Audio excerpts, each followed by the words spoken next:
It was the same last time he was powerful. People eloping left and right and center. Including you and Dad, said Ginny slyly. Yes, well, your father and I were made for each other. That was the point. What was the point in waiting, said Mrs. Weasley. Whereas Bill and Fleur, well, what have they really got in common? He's so hard-working, down-to-earth sort of person, whereas she's a cow, said Jenny, nodding. But Bill's not that down-to-earth. He's a curse-breaker, isn't he? He likes a bit of adventure, a bit of glamour. I expect that's why he's gone for phlegm. Stop calling her that, Jenny, said Mrs. Weasley sharply, as Harry and Hermione laughed. Well, I'd better get on. Eat your eggs while they're warm, Harry.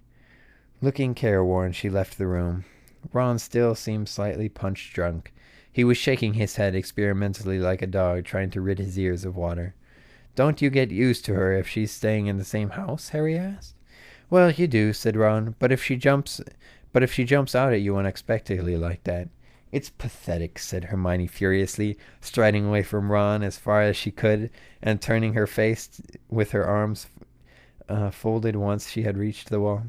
You don't really want her around forever? Ginny asked Ron incredulously. When he merely shrugged, she said, Well, Mom's going to put a stop to it if she can. I bet you anything. How's she going to manage that? Asked Harry. She keeps trying to get Tonks round for dinner. I think she's hoping Bill will fall for Tonks instead. I hope he does. I'd much rather have her in the family. Yeah, that'll work, said Ron sarcastically. Listen, no bloke in his right mind's going to fancy Tonks when Fleur's around. I mean, Tonks is okay looking when she isn't doing stupid things to her hair and nose, but she's a damn sight nicer than Flem, said Ginny. And she's more intelligent. She's an Auror, said Hermione from the corner. Fleur's not stupid. She was good enough to enter the Tri-Wizard tournament, said Harry. Not you as well, said Hermione bitterly. I suppose you like the way Flem says, Harry, do you? Asked Ginny scornfully. No, said Harry, wishing he hadn't spoken. I was just saying Fleur. I'd much rather have Tonks in the family, said Ginny. At least she's a laugh. She hasn't been much of a laugh lately, said Ron. Every time I've seen her, she looks more like Moaning Myrtle. That's not fair, snapped Hermione. She still hasn't gotten over what happened, you know. I mean, he was her cousin. Harry's heart sank. They had arrived at Sirius. He picked up a fork and began shoveling scrambled eggs into his mouth, hoping to deflect any invitation on his to join into the part of the conversation. Tonks and Sirius barely knew each other, said Ron. Sirius was in Azkaban half of her life. Before that, their families never met. That's not the point, said Hermione. She thinks it was her fault he died. How does she work that one out, said Harry, in spite of himself. Well, she was fighting Bellatrix Lestrange, wasn't she? I think she feels that if only she had finished her off, Bellatrix couldn't have killed Sirius. That's stupid, said Ron. It's survivor's guilt, said Hermione. I knew Lupin's tried to talk her round, but she's still really down. She's actually having trouble with her metamorphosing. She can't change her appearance like she used to, explained Hermione. I think her powers must have been affected by shock or something. I didn't know this could happen, said Harry. Nor do I, said Hermione. But I suppose if you're really depressed. The door opened again, and Mrs. Weasley popped her head in. Ginny, she whispered, come downstairs and help me with lunch. I'm talking to this lot, said Ginny, outraged. Now, said Mrs. Weasley, and withdrew. She only wants me there so she doesn't have to be alone with Flem, said Ginny crossly. She swung her long red hair around in a very good imitation of Fleur, and pranced across the room with her arms held aloft like a ballerina. You lot had better come down quickly, too, she said as she left. Harry took advantage of this temporary silence to eat more breakfast. Hermione was peering into Fred and George's boxes, though every now and then she would cast a sideways look at Harry. Ron, who was now helping himself to Harry's toast, was still gazing dreamily at the door. What's this? Hermione asked eventually, holding up what looked like a small telescope. Dunno, said Ron, but if Fred and George left it here, it's probably not ready for the joke shop yet, so be careful. Your mom said the shop's going well, said Harry. Fred and George have got a real flair for business. That's an understatement, said Ron. They're raking in the galleons. I can't wait to see the place. We haven't been to Diagon Alley yet, because Mom says Dad's got to be there for extra security, and he's been really busy at work. But it sounds excellent. And what about Percy? Asked Harry. The third eldest Weasley brother had fallen out had a falling out with the rest of the family. Is he talking to your mom and dad again?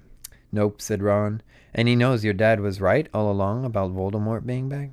Dumbledore says people find it far easier to forgive others for being wrong than being right, said Hermione. I heard him telling your mom, Ron. Sounds like a sort of mental thing Dumbledore would say, said Ron. He's going to be giving me private lessons this year, said Harry conversationally. Ron choked on his bit of toast, and Hermione gasped. You kept that quiet, said Ron. I only just remembered, said Harry honestly. He told me last night in your broom shed. Blimey, private lessons with Dumbledore, said Ron, looking impressed. I wonder why his voice tailing away. Harry saw him, and Hermione exchanged looks. Harry laid down his knife and fork, his heart beating rather fast, considering that all he was doing was sitting in bed. Dumbledore had said to do it. Why not now?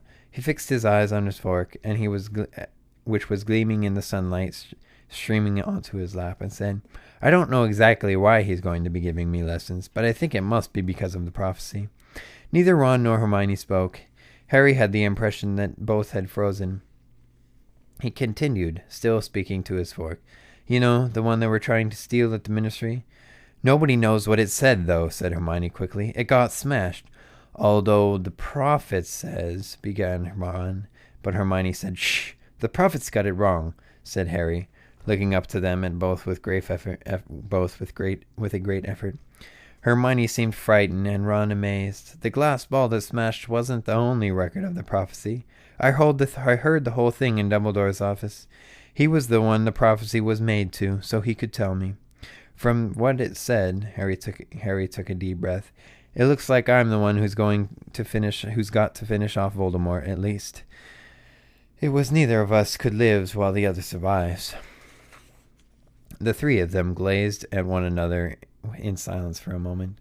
Then there was a loud bang and Hermione vanished behind a puff of black smoke.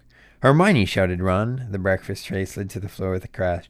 Hermione emerged, coughing out the smoke, clutching the telescope and sporting a brilliantly purple-black eye.